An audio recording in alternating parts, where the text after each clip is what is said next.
তারপরে সুম্মা রাফা ইয়াদাইহি, এরপরে নবীজি দুই হাত আল্লাহর দিকে উত্তোলন করে বলতে লাগলেন, আল্লাহুম্মা উম্মতি আল্লাহুম্মা উম্মতি আল্লাহুম্মা উম্মতি। ইয়া আল্লাহ, তোমার খলিল ইব্রাহিম তার উম্মতের ব্যাপারে এটা বলেছে, তোমার পয়গম্বর ঈসা এটা বলেছে, এখন তুমি বলো আমার উম্মতের কি হবে, আমার উম্মতের কি হবে।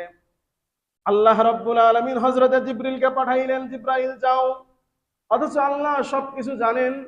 জিব্রাইলকে পাঠাইলেন, জিব্রাইল যাও আমার দোস্তের কাছে, শোনো সে কেন কান্না করে। হযরতে জিব্রাইল আসলেন, এসে জিজ্ঞাসা করলেন, পয়গম্বর আপনি কান্না কেন করেন?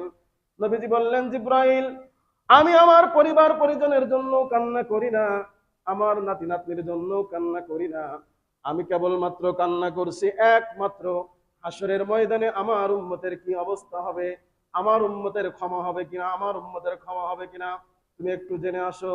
হযরতে জিব্রাইল আল্লাহর কাছে চলে গেলেন। আল্লাহ পাক রব্বুল আলামিন হযরতে জিব্রাইলকে জানাইলেন, জিব্রাইল যাও আমার দোস্তকে সংবাদ দাও, ইন্না সানুরদিকা, আমার পক্ষ থেকে জানিয়ে দাও হাসরের ময়দানে আমার দোস্তকে আমি খুশি করে দিব, ওয়ালা নাসুক, আমার দোস্তকে কিঞ্চিত পরিমাণ কষ্ট দিব না। এবং রব্বুল আলামিন কোরআনে কারীমের আয়াত নাযিল করলেন, ওয়ালা সাউফা ইউতিকা রাব্বুকা ফাতারদা। আল্লাহ বললেন, পয়গম্বর আপনি যেমন চাবেন আমি আল্লাহ আপনাকে তাই দিব, এত দেওয়া দেব, এত দেওয়া দিব, আপনি পয়গম্বর হাসরের ময়দানে খুশি হয়ে যাবেন। বলেন সুবহানাল্লাহ।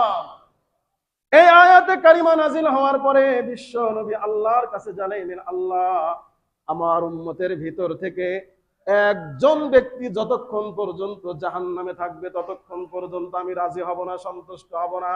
সুবহানাল্লাহ। তাই তো